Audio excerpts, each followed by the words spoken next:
Une grande partie des interventions sont ce qu'on appelle les VIF, les violences intrafamiliales qui se dégradent. Jean-Jacques, 62 ans, poussé à la porte de la retraite, s'alcoolise un petit peu et son couple bat de l'aile. Et un jour, sa femme se barre ou sa femme le trompe. Il y a un truc qui dérape dans son cercle amical et puis il a son fusil à la main parce qu'il est chasseur et qu'il a plusieurs armes et il pète un plomb. Il tire sur sa femme ou il tire sur son voisin et on appelle le GIGN.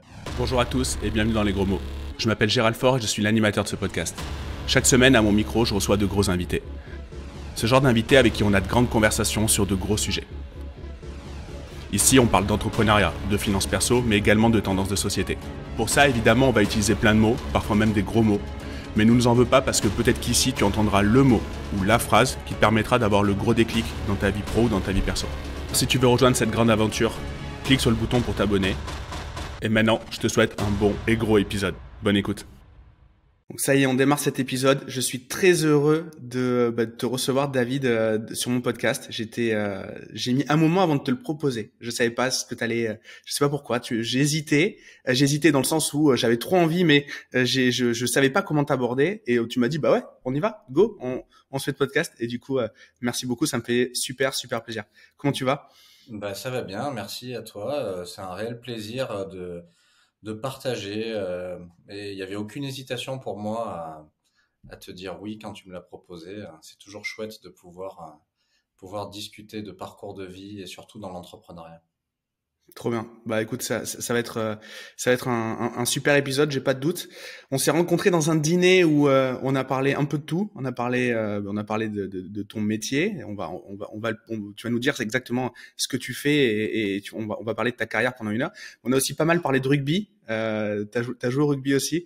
Et du coup, le rugby, c'est bon, c'est fini ou tu joues encore un petit peu? Non, le rugby c'est fini. Ça a été un joli passage de ma vie quand elle était professionnelle.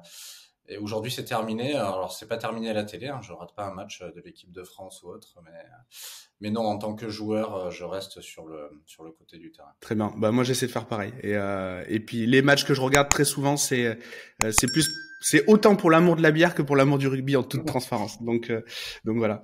Bah trop cool. Bah alors,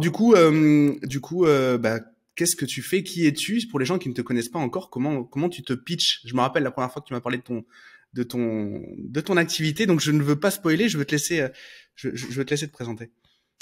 Alors aujourd'hui, je co-dirige une activité qui a une double casquette. C'est un organisme de formation et un cabinet de conseil qui gère les questions de négociation à fort enjeu, de gestion de crise et de communication de crise, de profiling aussi, comment fonctionnent les gens, comment est-ce qu'on les recrute et comment est-ce qu'on arrive à faire du prédictif sur leur comportement.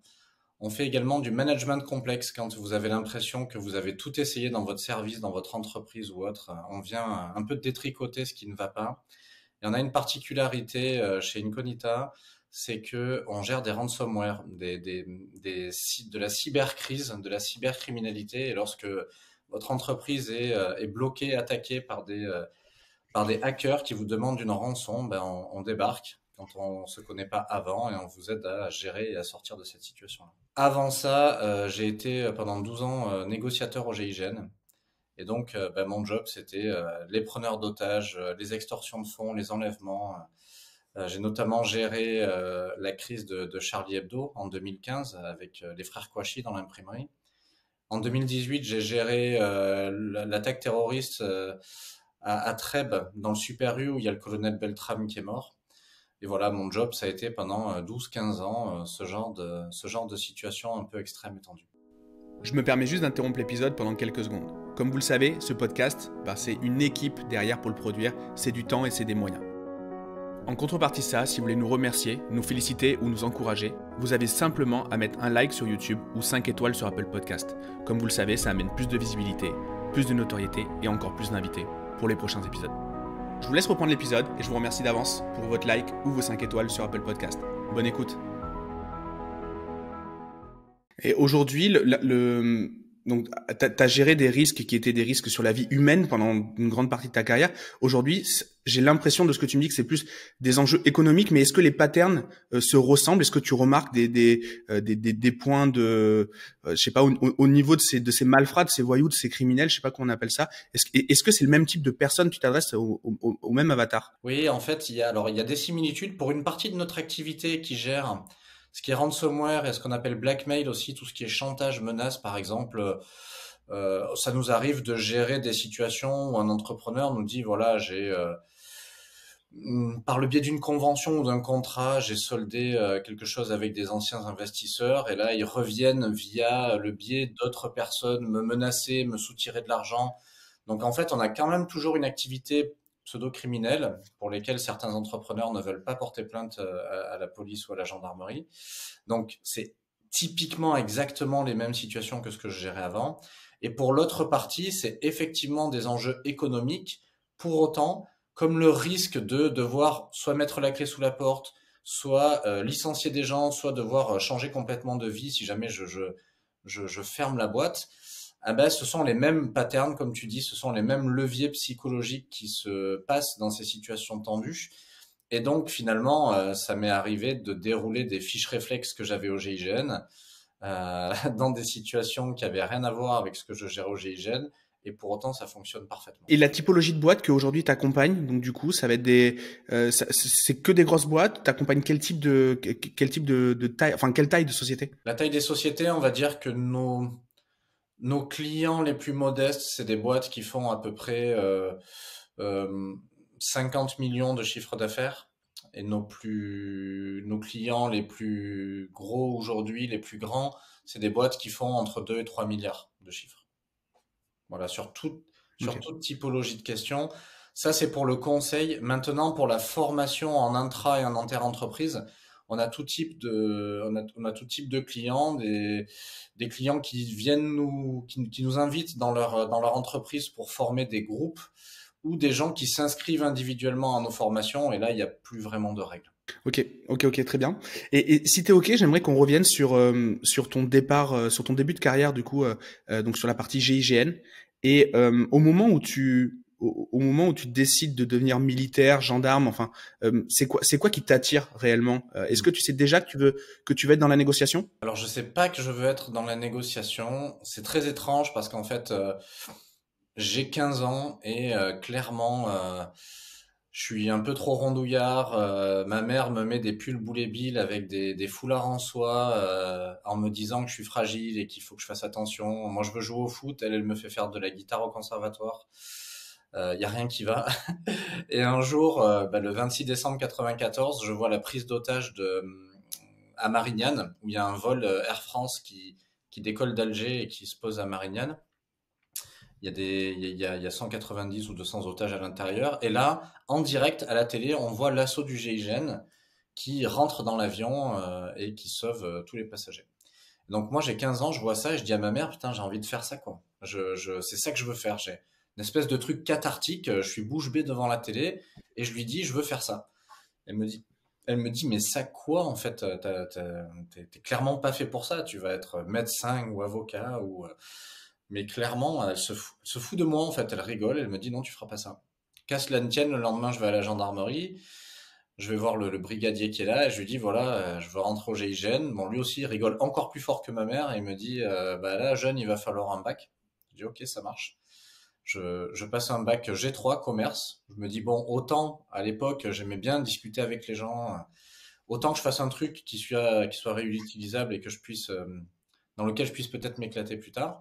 Je retourne après mon bac à la gendarmerie, c'est toujours le même brigadier qui est là et je lui dis, je veux rentrer au GIGN et il me dit, bah, là, il faut passer son service militaire. À l'époque, c'était encore obligatoire. Qu'à cela ne tienne, service militaire. Et ensuite, j'enchaîne école gendarmerie et je demande une affectation à Versailles. Versailles, c'est là où, historiquement, il y a le GIGN central.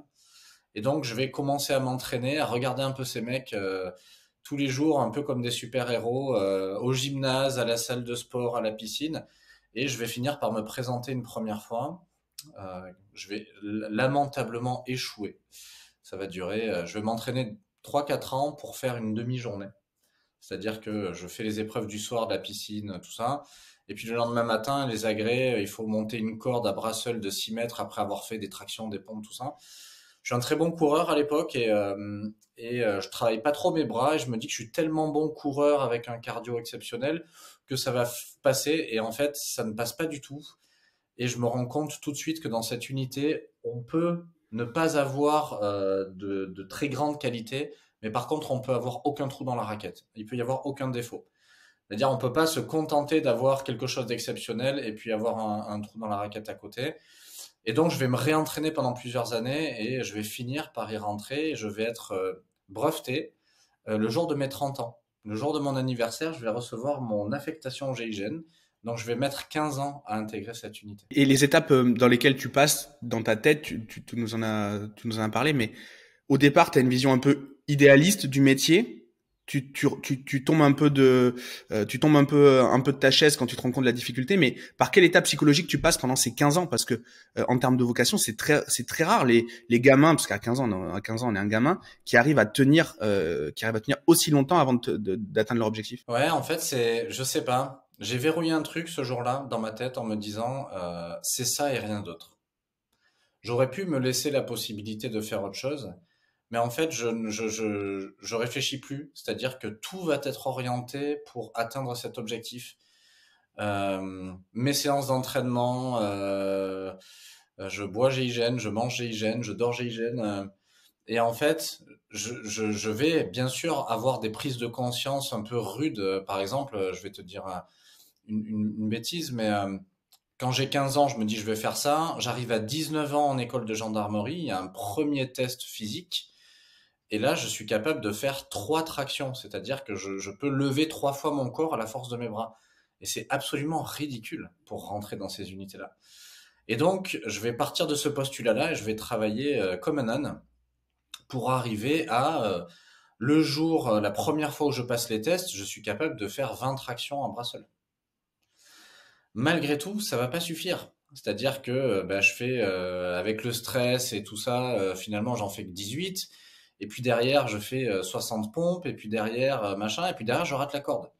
Donc je me dis, ok, c'est pas encore assez. Donc faut quand même se rendre compte que j'avais un boulot de gendarme mobile, et puis je faisais des manifs sur Paris.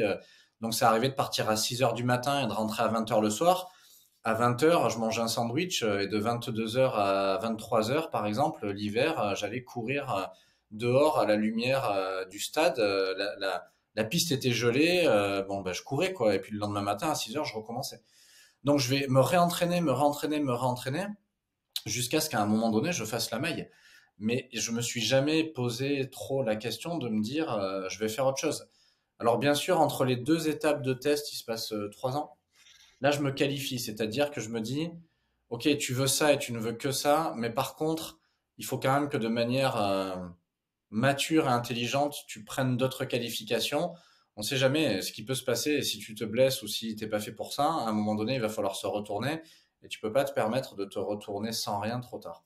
Donc, je vais passer quelques qualifications qui sont pas incompatibles avec mon entraînement, et je vais augmenter la charge de l'entraînement jusqu'à ce qu'à un moment donné ça passe et en 2007 ça passe. Mais à ce moment-là, je ne peux pas être négociateur encore. Pour moi, c'est l'intervention, sauver des gens, sauver des vies, s'engager, faire un truc qui te dépasse.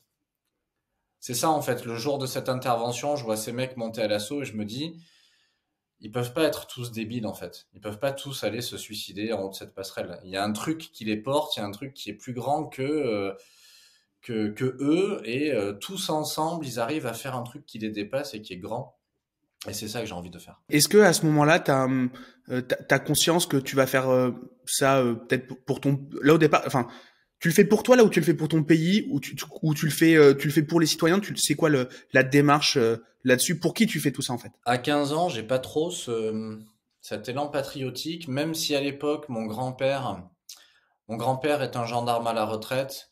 Il me raconte ses histoires de gendarme, mais mon grand-père c'était le gendarme de Saint-Tropez. Il faisait ses patrouilles en vélo avec sa tenue kaki comme Louis de Funès, sa petite sacoche en cuir. Voilà, il me raconte des histoires un peu criminelles qu'il a gérées à l'époque, qui sont des trucs hyper impressionnants à l'époque, mais sans les médias et tout ça, ça a moins d'ampleur. Mais j'ai pas vraiment cet élan patriotique. C'est vraiment un truc pour moi de me dire, là, tu vas faire un truc qui te plaît, qui est grand et qui va te nourrir en fait en termes d'individu. Et en plus, tu peux faire des trucs pour les gens. Et j'ai déjà un peu cette connexion aux gens petits où je suis plus facilement en interaction avec eux que isolé tout seul dans mon coin. Donc je me dis que déjà c'est un truc qui peut coller. Et du coup, donc tu rentres au GIGN. J'imagine que il y a une première intervention, il y a un premier entraînement un peu marquant, ou même un cas concret. Comment ça se passe? Est-ce que tu t'en souviens? Ouais, alors ça va assez vite, hein. En fait, on te forme pendant 1 an. Au bout d'1 an, on te remet un brevet et le lundi matin, tu es d'alerte avec ta section et tu pars en mission. Et là, il n'y a plus personne pour te surveiller, te superviser ou tu es tout de suite dans le bain, quoi. Et en fait, alors pas le premier lundi matin, mais celui d'après, le chef arrive à la réunion à 9 heures et nous dit, voilà, il me faut 3 noms pour partir en Afrique. Avant midi, il me faut 3 noms. Vous décollez à 18 heures, vous partez. Alors c'était en Guinée-Conakry, il y avait un putsch militaire. En fait, les militaires avaient repris le pouvoir et là où ils étaient censés organiser des élections, ils voulaient plus le rendre. Donc il y avait des problèmes d'émeutes au niveau de l'ambassade, donc il fallait envoyer un détachement mixte entre protection et intervention. Et je donne mon nom et à midi, je fais mes bagages. À 18 heures, je pars et ça dure 6 semaines en fait. Donc j'ai tout de suite été dans le bain directement. Quand tu pars, t'as déjà une vie de famille, t'es entouré comment dans ta vie Ah ouais, je suis privée? marié, j'ai 2 enfants. D'ailleurs, c'est un Ok. des critères de sélection un petit peu au GIGN. Déjà, de base, tu ne peux pas rentrer avant l'âge de 24 ans. Tu as des tests psychologiques. Le profil un petit peu bateau, je vais te dire, de l'opérationnel du GIGN, c'est un gars qui a entre 27 et 30 ans, qui est souvent en couple, parfois avec des enfants. C'est quelqu'un qui est plutôt stable et mature déjà, qui est déjà, ils prennent pas trop les jeunes foufous qui ont l'amour du risque en fait. Donc tu as souvent des gars qui sont en couple ou des gars qui sont avec des enfants. Donc oui, je pars. Et cet engagement-là, c'est un engagement de famille parce que quand tu rentres dans ces unités-là, tu t'engages pas tout seul. Tu as besoin d'avoir une épouse qui tienne la route et qui tienne la baraque quand t'es pas là. Et Dieu sait que t'es souvent pas là. Alors pas autant que des militaires de carrière qui peuvent partir 6 mois par an. Mais par contre, au GIGN, tu as des semaines d'alerte. Tu peux partir le lundi matin, revenir le mardi dans la nuit, repartir le mercredi après-midi, revenir le vendredi matin. C'est très chaotique. Tu as un bip à la ceinture, tu dois être au briefing en 10 minutes. Ça peut partir à n'importe quel moment. Quand tu es d'alerte 1, tu ne vas même pas faire les courses en fait. Tu es prêt à partir tout le temps. Et du coup, là, quand t'arrives en Guinée, comment ça se passe? Comment tu te sens? Bah, au début, ça se passe plutôt bien. C'est ma première mission, c'est le premier détachement. Je me rends pas compte que ça va être tout le temps ça en fait, parce que là, je rentre de Guinée, 2 semaines après, on repart, trafic d'armes, go fast, enlèvement, toutes les semaines, c'est ça quoi. Et quand on fait pas ça, on s'entraîne à piloter des voitures, à faire de l'hélicoptère, du parachutisme. En fait, cette vie débile, elle devient normale. C'est ça qui est le truc le plus dur à renormaliser quand tu quittes cette unité en fin de carrière. Il faut te rendre compte que la vie normale, c'est pas ça en fait. C'est pas Hmm. tirer tous les matins avec tes armes, faire de l'hélicoptère et tout ça. Mais du coup, ce premier détachement, on arrive, ça se passe plutôt bien. D'ailleurs, il y a un gros décalage entre ce que les médias montrent en France, des images d'émeutes où le pays est à feu et à sang. Et en fait, on arrive et puis on nous loge dans un hôtel avec piscine. Et on se dit, attends, là on est arrivé avec une tonne d'armes et de munitions, sans visa, à l'arrache, pour dormir à l'hôtel avec T'avais piscine. pas le petit bracelet all inclusive pour aller au bar, non. Mais si, mais il y a un problème, quoi. Ok. Et en fait, on commence à faire notre job de, de, de militaire sur place, c'est-à-dire que on monte d'un cran la sécurité de l'ambassade, on fait le tour de tous les ressortissants français sur le territoire pour être prêt à les regrouper au claquement de doigts si jamais ça devait flamber dans le pays. On a une frégate des commandos marines qui nous attend à 60 000 nautiques avec un hélicoptère prêt à faire l'évacuation en navette. Et donc, on commence à faire ça. Et puis, Au bout de quelques jours, on avait l'appui de la DGSE du 13e RDP sur place. Ils nous disent, en fait, les services de renseignement locaux ont décrété que vous étiez pas des militaires français, mais que vous étiez des mercenaires envoyés par l'État français pour déstabiliser le pouvoir. Donc, il va falloir vous rapatrier sur l'ambassade parce qu'ils ont prévu de vous arrêter en pleine nuit à votre hôtel et de vous faire passer au journal télévisé, quoi. Donc, c'est monté d'un cran assez rapidement, on s'est rapatrié sur l'ambassade et puis on est resté enfermé 4 semaines dans l'ambassade à sécuriser pendant qu'il y avait un bras de fer diplomatique entre la Guinée et la France à coup de je t'annule tes visas, je te donne pas tes visas, de sorte qu'à un moment donné, ils puissent faire plier un petit peu le pouvoir militaire sur place pour réorganiser des élections. Une fois que ça a été le cas, on a remis tous nos fusils et nos munitions dans nos caisses et puis on est reparti, on est rentré au pays. Et comme si de rien n'était, le lundi matin, on a repris l'alerte avec l'entraînement, on est reparti sur d'autres missions un peu folles. Tout ce que j'avais rêvé jusque-là, c'était pas un film en fait, c'était la réalité, quoi. Et le reste de ta vie de JGN, est-ce que c'est que des interventions comme ça ou ça peut être aussi être Jean-Jacques un peu bourré qui décide de s'enfermer avec un fusil enfin comment ça se voilà, est-ce que c'est que est-ce que c'est que de la vie d'Action Man ou est-ce qu'il y a d'autres choses qui peut-être un peu moins médiatisées? Ouais, il y a de tout. Il y a à peu près 5% des opérations du GIGN qui sont médiatisées. Tout le reste, Ok. tu le verras jamais à la télé. D'ailleurs, il y a même eu une absurdité une fois. Il y avait une prise d'otage dans une prison et on voyait BFM qui tournait en boucle dire le GIGN est sur place. C'était dans l'Est, à Ensisheim. Et nous, on était en train d'attendre qu'il déneige le tarmac à Vélizy, à côté de Versailles, pour décoller. On disait comment est-ce qu'on peut déjà être sur place alors qu'on n'a même pas décollé. Donc c'était marrant, mais non, il n'y a pas que de ça. D'ailleurs, une grande partie des interventions sont ce qu'on appelle les VIF, les violences intrafamiliales qui se dégradent. Donc, comme tu le dis typiquement, Jean-Jacques, 62 ans, vient d'être mis un peu poussé à la porte de la retraite, s'alcoolise un petit peu, est sous traitement anxiolytique, son couple bat de l'aile, il se prend la tête avec ses voisins, un jour sa femme se barre ou sa femme le trompe, ou il y a un truc qui dérape dans son cercle amical et puis il a son fusil à la main parce qu'il est chasseur et qu'il a plusieurs armes et il pète un plomb, il tire sur sa femme ou il tire sur son voisin et on appelle le GIGN. Donc il y a beaucoup de missions qui sont de cet ordre-là, des gens qui sont des forcenés avec des profils de personnalité, des fois c'est des psychopathes, des fois c'est des paranoïaques, ça dépend un petit peu de leur parcours de vie. Et oui, il y a beaucoup de missions, c'est ça, c'est même un peu triste en fait, tu vois, c'est pas du grand banditisme où tu te dis il y a des vrais méchants en face, ils savent ce qu'ils font et puis ils prennent le risque et s'ils se font arrêter, on a joué, on a perdu.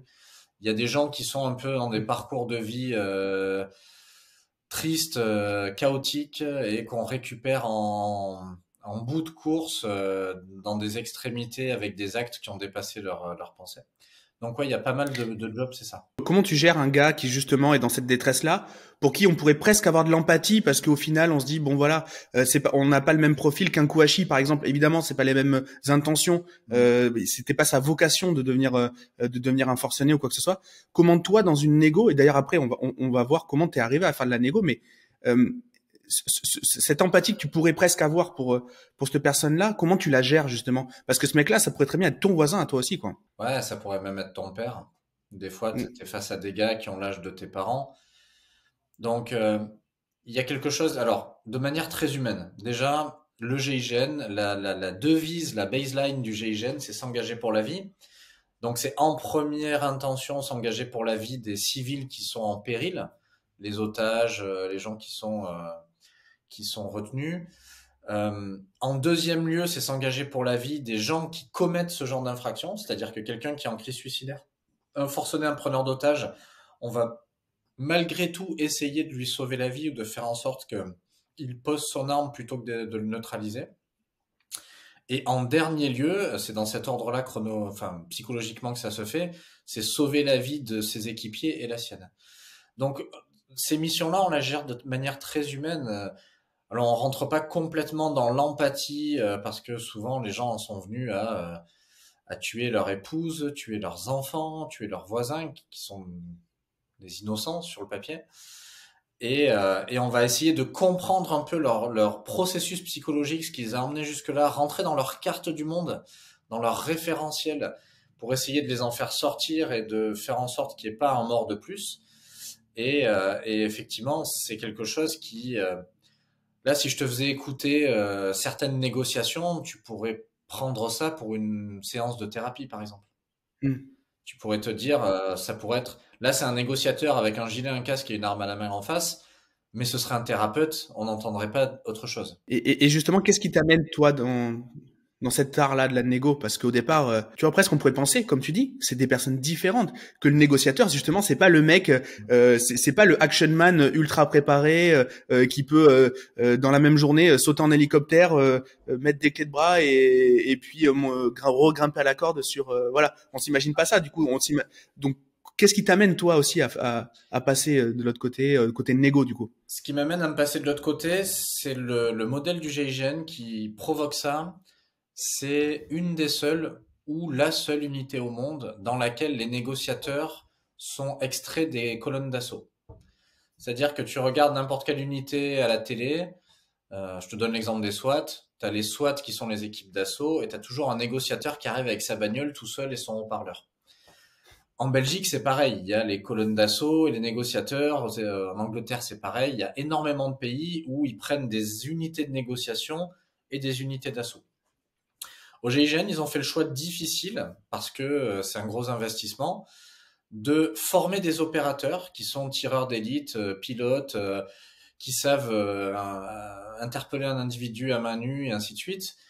Et ils leur donnent la spécialité d'être négociateur, c'est-à-dire que il va y avoir une vraie imbrication et une vraie stratégie conjointe avec le commandement de se dire, comme je comprends ce qui doit se faire à la tactique, je vais pouvoir te proposer des actions de négociation qui sont vraiment fit avec ce qui va pouvoir se passer.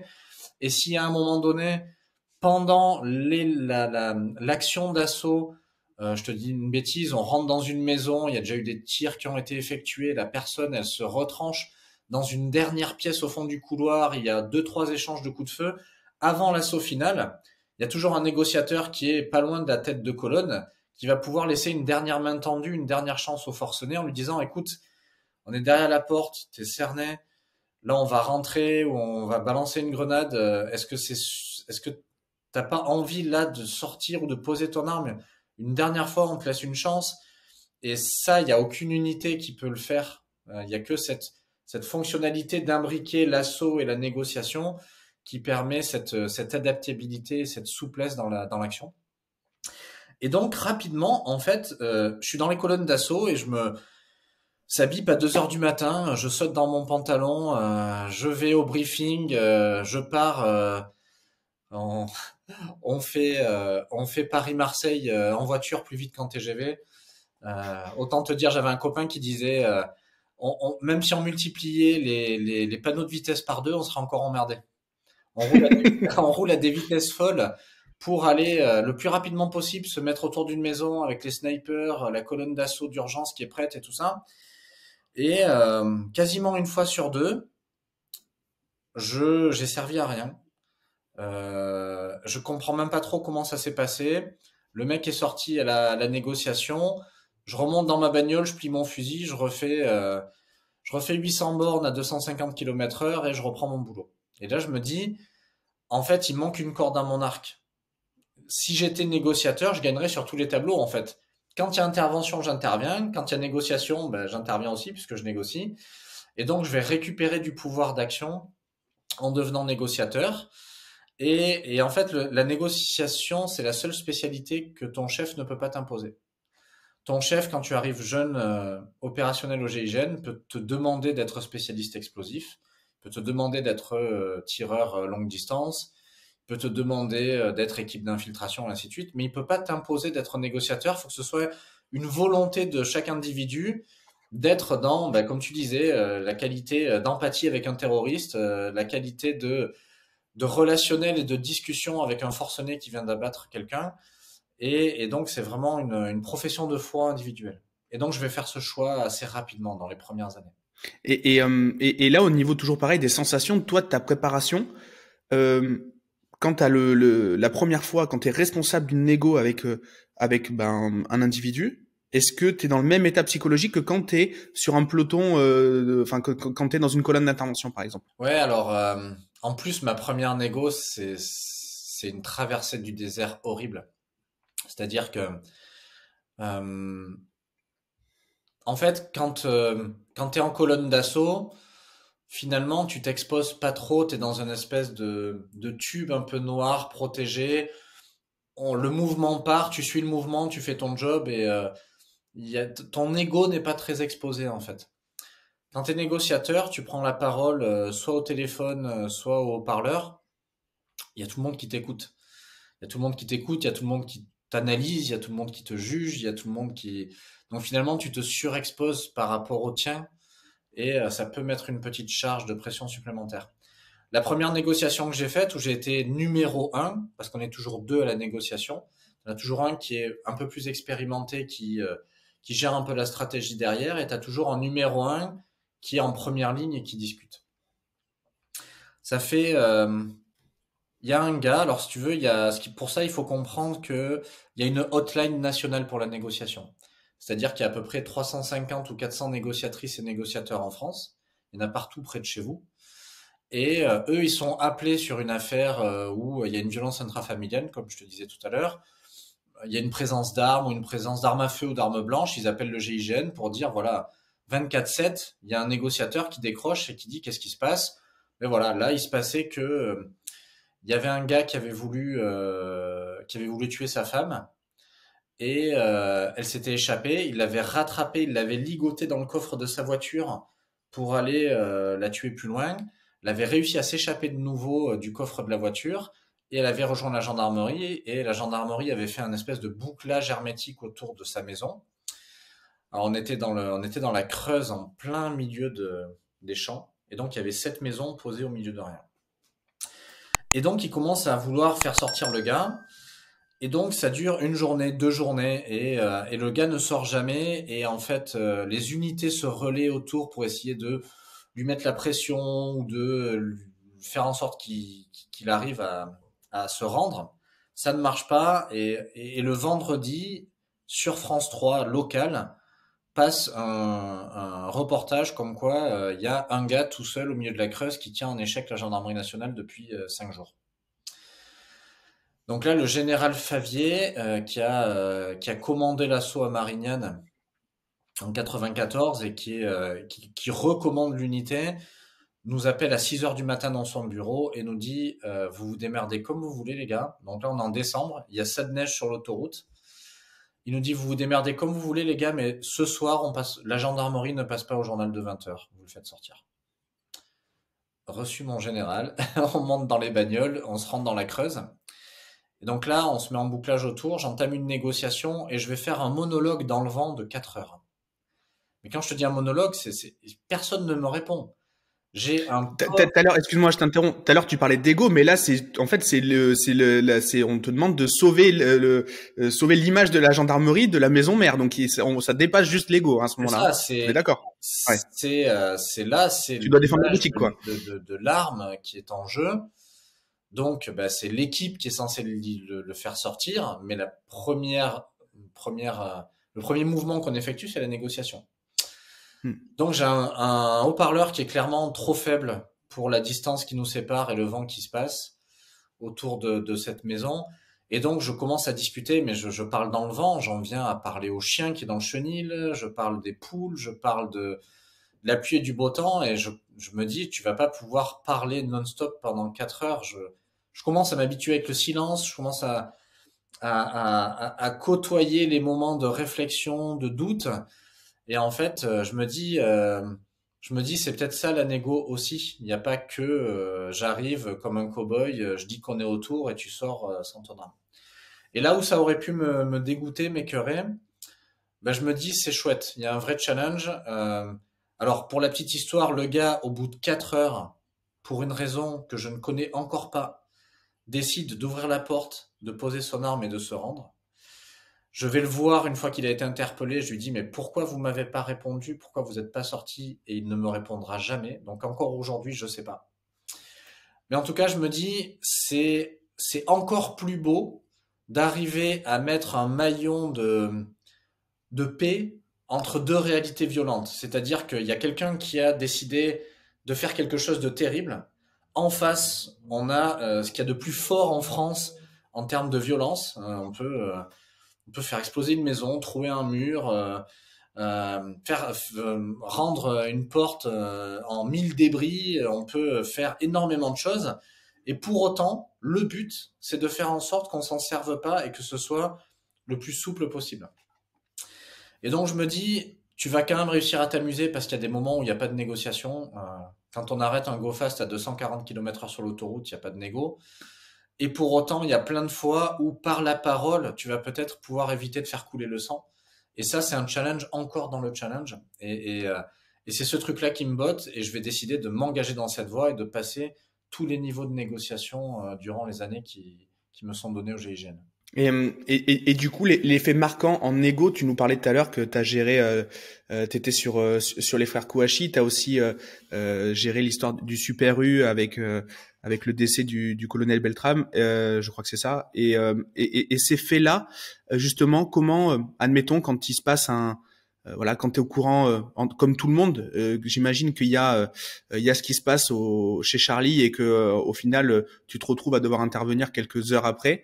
Est-ce qu'il y a un enjeu supplémentaire parce que là du coup tu as toute la France qui regarde et qui est pendue sur BFM à essayer de voilà à s'angoisser comment tu gères ce truc-là quel est l'enjeu pour toi? Il n'y a pas énormément plus de pression que d'habitude parce qu'en fait si tu veux quand tu travailles dans ces métiers-là où tu côtoies la mort régulièrement et il faut transformer la mort en vie, c'est ton gagne-pain, c'est ça, c'est tous les jours, il faut faire en sorte que des gens qui peut-être étaient prédestinés à mourir ne meurent pas. Et donc cet enjeu-là, il est bien supérieur à toute autre forme d'enjeu. C'est-à-dire que j'ai été sur des missions où je me suis retrouvé à demander via mon chef au préfet de fermer la 7 un 15 août. Donc là, quand tu demandes au préfet de fermer l'autoroute A7 dans les deux sens un 15 août, et que le mec te dit, au bout de 2 heures, bon, vous me faites sortir le mec qui est dans sa chambre d'hôtel avec de l'explosif parce que je veux pas passer au journal de 20 heures. Bon, je vais être un peu très cru et mal poli, mais on en a rien à branler que tu passes au journal de 20 heures. Nous, ce qu'on veut, c'est qu'il n'y ait pas de mort, en fait. Et qu'il n'y ait pas de mort chez nous, qu'il n'y ait pas de mort dans la population. Le fait que tu doives répondre au journal de France 3 ce soir parce qu'il y a 60 km de bouchons sur la 7, c'est clairement pas un problème en termes d'enjeu vital sur cette planète. Ouais. Donc, étant très habitué à gérer des enjeux vitaux, les enjeux médiatiques, les enjeux politiques sont pas une source de pression. Ça peut être une source d'ennui parce que par exemple, si on prend Charlie Hebdo, on a un journaliste de BFM qui a saturé toutes les lignes de l'imprimerie et qui a interviewé les frères Kouachi avant qu'on puisse discuter avec eux.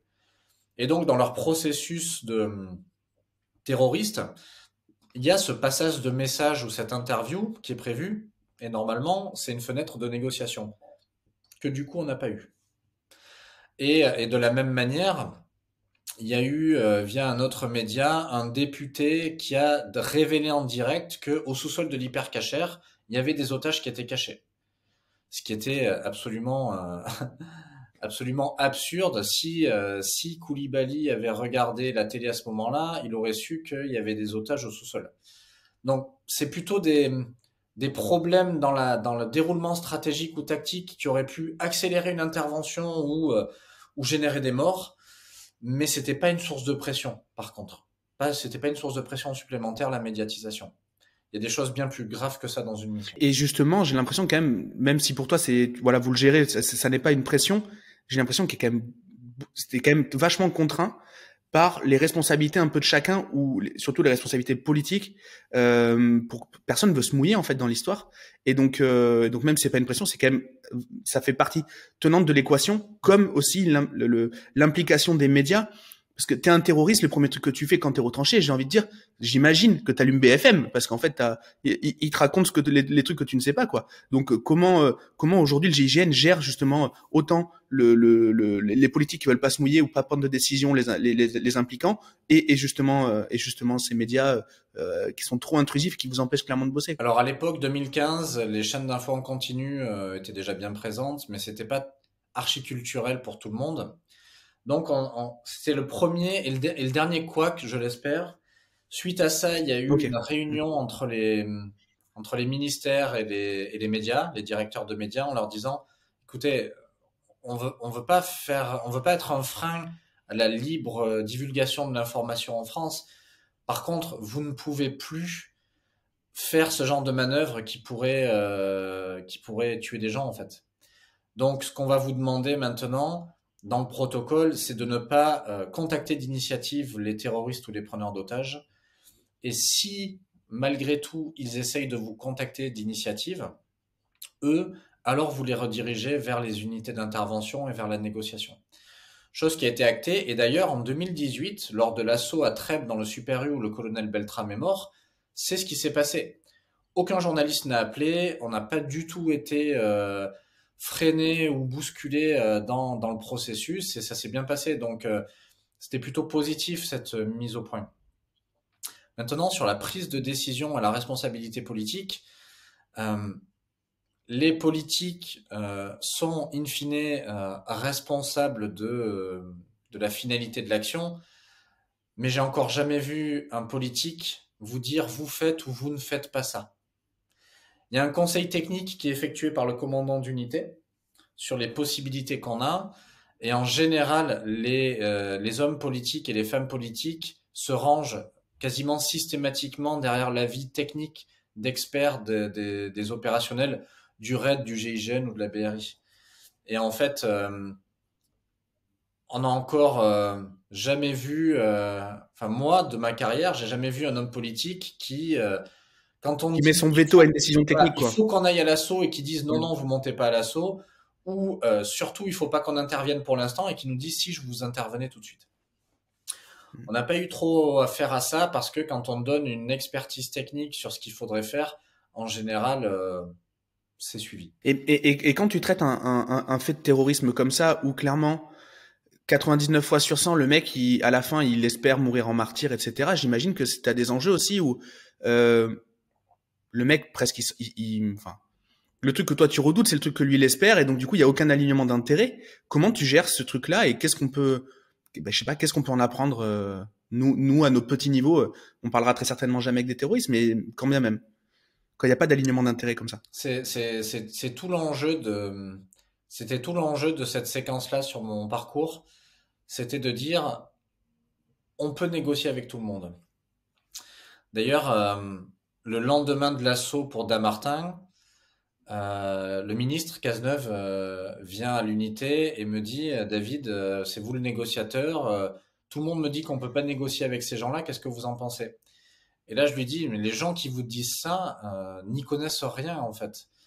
Parce que c'est pas parce que là on les a neutralisés et que c'est facile pour nous et que c'est favorable à l'opinion politique de se dire qu'on neutralise des terroristes que c'est la meilleure chose à faire et que c'est la seule solution. C'est pas parce qu'on n'a pas encore trouvé le chemin qu'il n'existe pas. Et je vais mettre 3 ans à aller faire des workshops à l'international, à mettre en place un nouveau process au GIGN pour gérer ces attaques-là, pour arriver à Trèbes à discuter et à négocier avec un terroriste. D'ailleurs, à Trèbes, ce qui met fin à la négociation, c'est que le colonel Beltrame, à l'intérieur de cette pièce, saute à la gorge du terroriste et il s'entretue en fait dans cette pièce. Mais c'est pas une fin de négociation parce que c'était terminé. Il y avait déjà des bons débuts, il y avait des bons échanges, il y avait une accroche avec le terroriste. En fait, moi, je pars du principe que ces gens-là, même s'ils sont radicalisés, même s'ils sont dans des dynamiques de martyrs et qu'ils ont envie d'avoir, comme tu le disais justement, ce que nous on redoute, il y a quand même encore pour moi des possibilités de les faire sortir de ce pattern. Ça reste des êtres humains avec une histoire, avec parfois des liens familiaux, des souvenirs. Et en fait, on peut pas se contenter de se dire que c'est fini en fait. Ça, on le ferait pas par exemple avec un schizophrène ou un psychopathe. Pour des mêmes faits, on se dirait, comme il n'est pas identifié terroriste, on va lui laisser une chance jusqu'à la fin. Parce que c'est un terroriste, on va se dire qu'on le tue. Alors, il y a une différence entre quelqu'un qui est, par exemple, si je prends le Bataclan, des gens qui sont avec des armes en train de provoquer une tuerie de masse, il faut les abattre sans réfléchir. Des gens qui ont des armes et qui se dirigent vers une terrasse, par exemple, il faut les abattre aussi. Par contre, des terroristes qui sont retranchés avec ou sans otages directement menacés, alors à ce moment-là, pourquoi est-ce qu'on se priverait d'essayer de les faire sortir? Il faut au moins essayer pour peut-être arriver à en faire sortir en un jour et ouvrir une brèche dans ce mindset, faire en sorte qu'on change un petit peu les mœurs. Ok, donc il y a cette phase descendante de la violence, en fait, qui te laisse une ouverture, quoi. Moi, je suis assez hermétique au fait de se dire qu'il n'y a pas d'autre solution.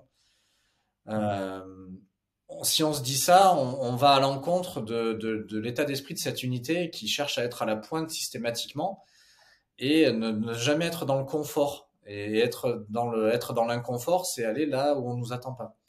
Et donc, que ce soit dans votre vie de tous les jours, avec, je sais pas, des fournisseurs, des clients, vos conjoints, ou des enfants, on pourrait très bien se contenter de se dire, je peux pas discuter avec cette personne-là, ou on discute pas avec ces gens-là.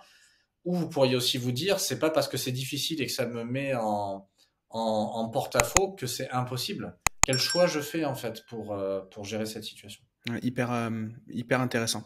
Et justement, tu parlais tout à l'heure de l'intervention de Treb, enfin du coup l'histoire du Super U, ça a été extrêmement médiatisé. Il y a eu et j'ai l'impression sur cette histoire-là énormément d'émotions. Tout le monde avait son mot à dire sur cette histoire-là, alors que personne n'y était. Toi, tu y étais.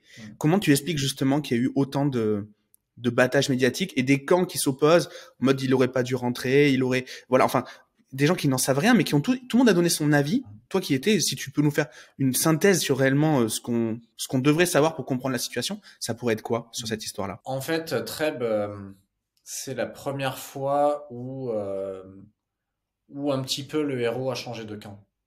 C'est-à-dire que là, on n'avait que des terroristes qui mouraient en martyrs et en fait, c'était eux qui étaient archi médiatisés.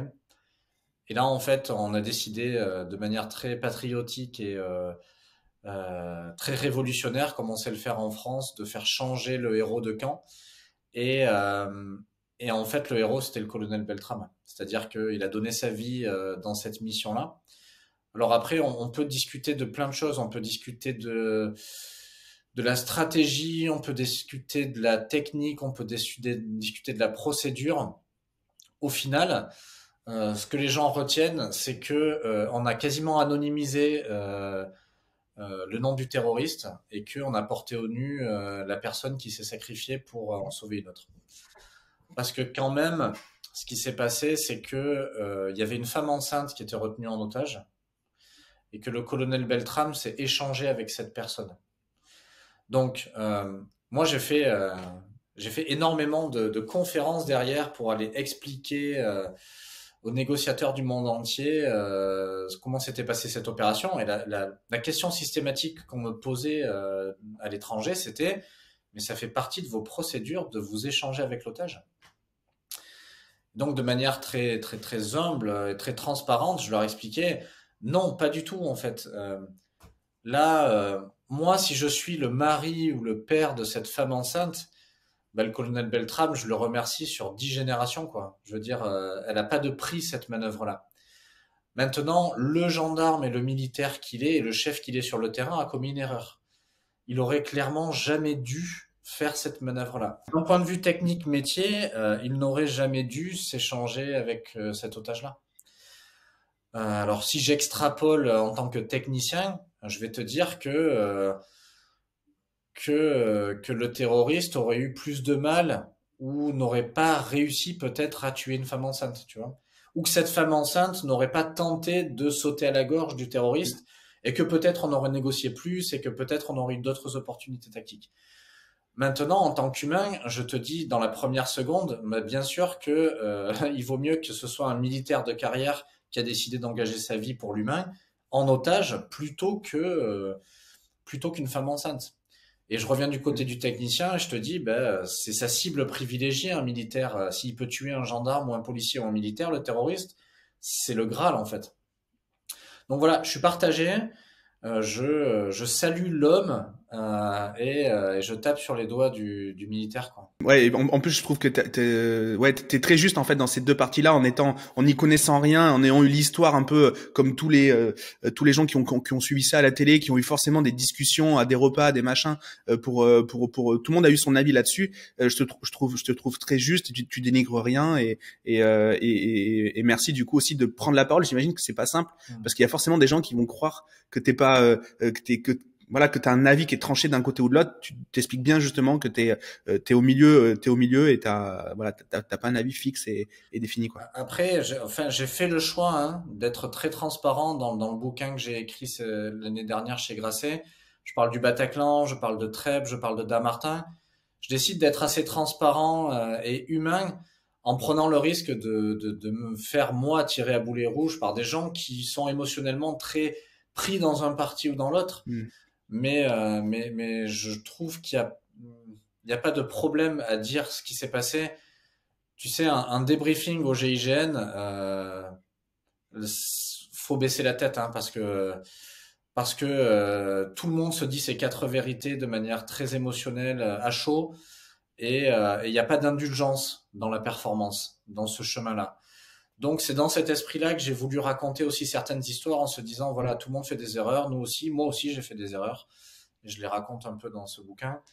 Et il n'y a pas de problème à ça, il faut essayer d'en apprendre quelque chose et de s'en servir pour soi ou pour les autres. Et justement, suite à cette, suite à ce moment-là, c'est une de tes dernières interventions, je crois, ou au moins il se passe, t'es plutôt sur la fin à ce moment-là. Je suis dans les dernières années, j'ai basculé depuis un an à la cellule nationale de négociation. Mon job, c'est de former tous les négociateurs du GIGN et de recruter et de former toutes les négociatrices et les négociateurs de la gendarmerie en France.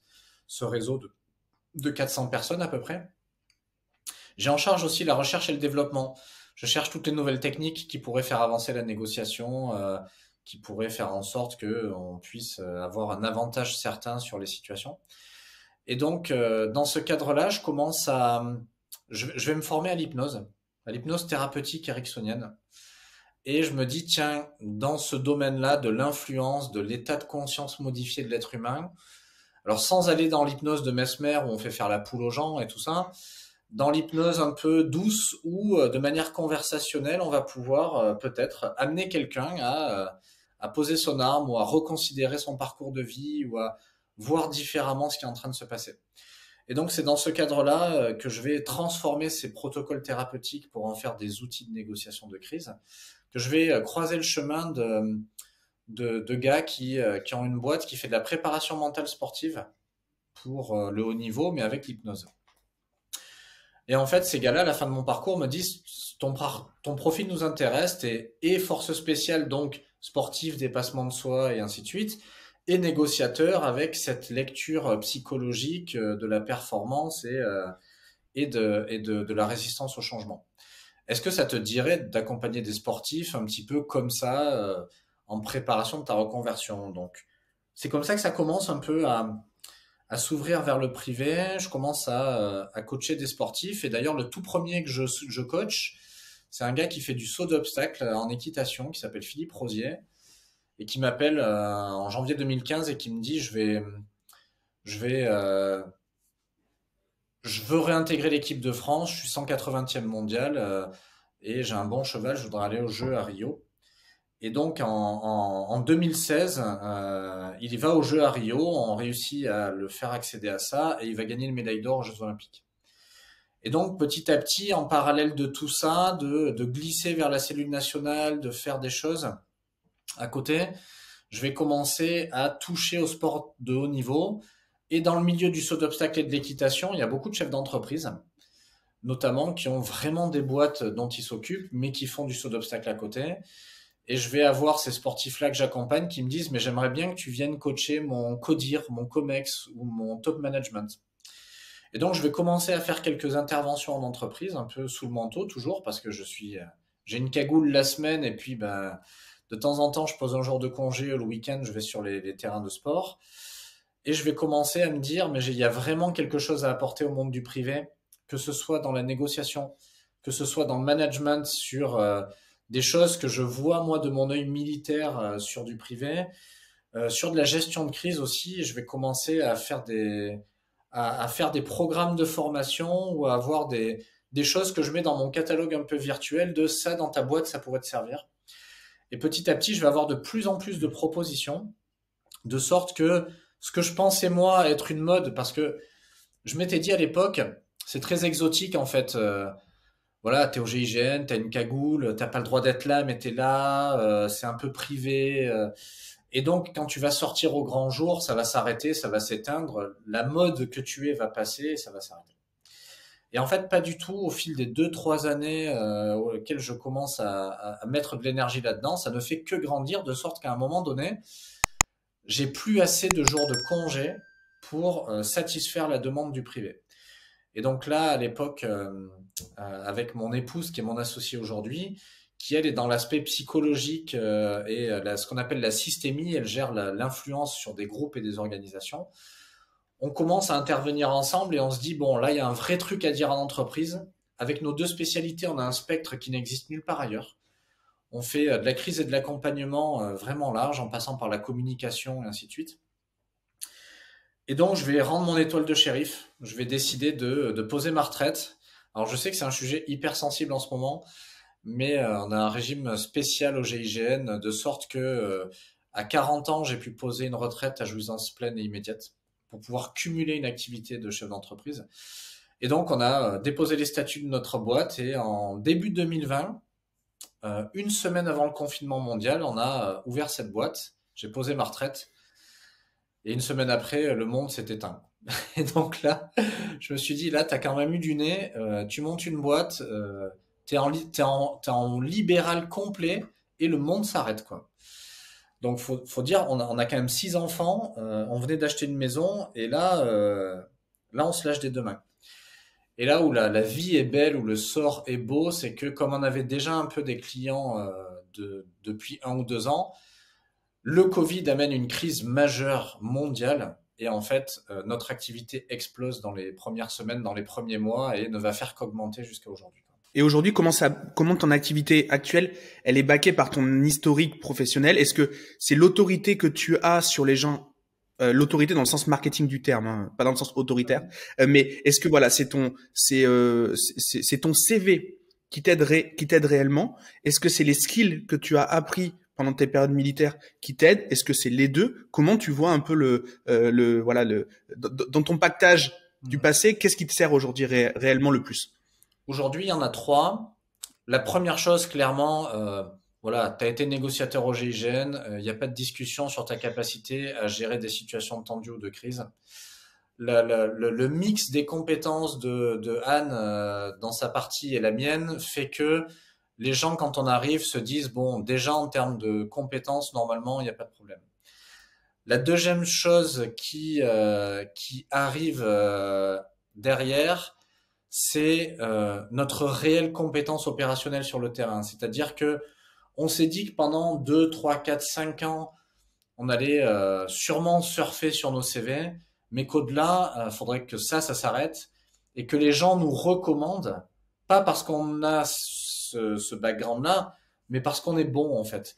Et là, c'est ce qui est en train de se passer. Il y a des gens qui, avant, nous disaient appelle-le ou appelle-les parce que lui, il a été négociateur au GIGN. Et aujourd'hui, les gens se donnent notre numéro entre eux en me disant appelle-les, ils m'ont sorti de cette merde-là. Et tu verras, il a été négociateur au GIGN. Et en fait, c'est en train de glisser doucement. Et en fait, c'est la preuve par la compétence qui est en train de prendre le pas sur le CV, en fait. Et c'est ce que je trouve le plus légitime. Et justement, quand aujourd'hui tu gères un problème, par exemple, tu parlais tout à l'heure des ransomware, donc est-ce que déjà tu peux expliquer, parce qu'il y a peut-être des gens qui ne savent pas de quoi on parle. Un ransomware, c'est une attaque informatique, c'est-à-dire que vous arrivez un matin au boulot et tous vos ordinateurs ou vos serveurs informatiques sont bloqués. Et vous avez en plus une demande de rançon qui apparaît sur un de vos postes ou sur votre serveur.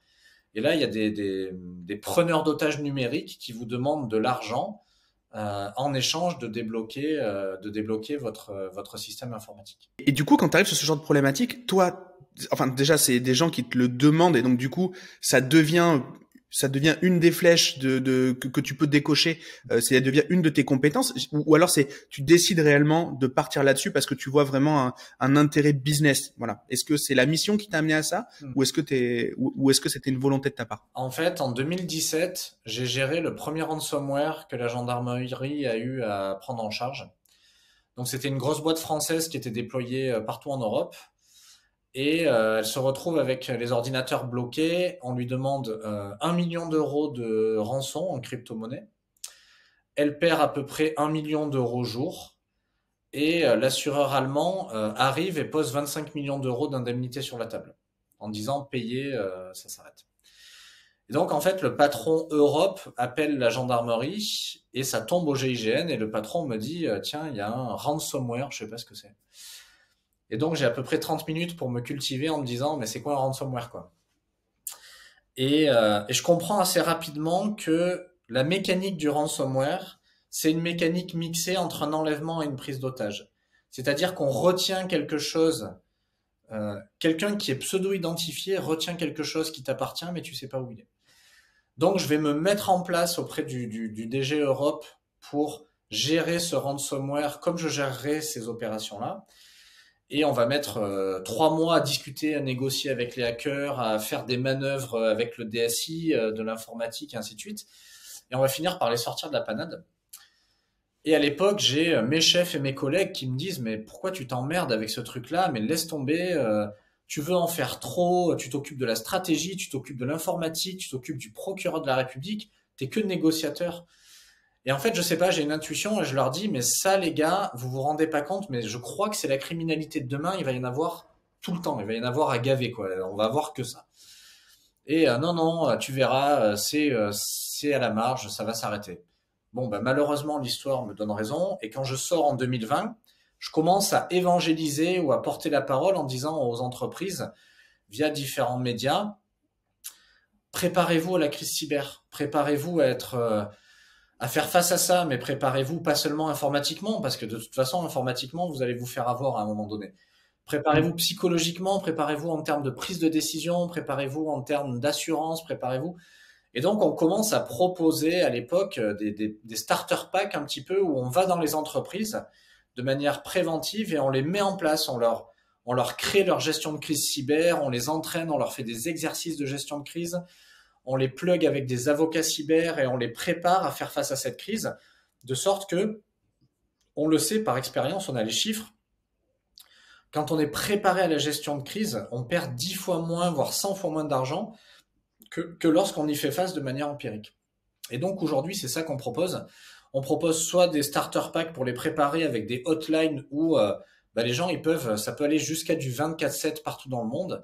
Les gens, ils peuvent avoir un opérateur d'incognita au téléphone en moins de 30 minutes pour gérer leur crise cyber.